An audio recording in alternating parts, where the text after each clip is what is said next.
Brad Simbahan, ano ang Eukaristiya?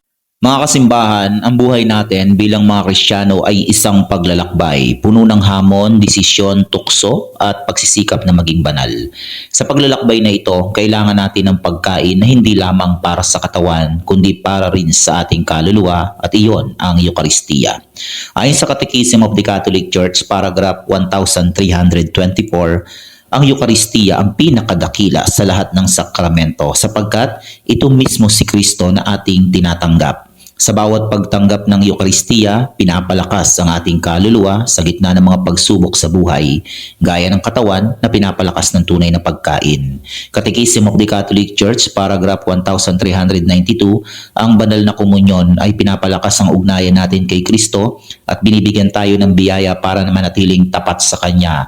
Ito'y tunay na katawan ni Kristo na nagpapalakas sa ating espiritual na buhay. Amen.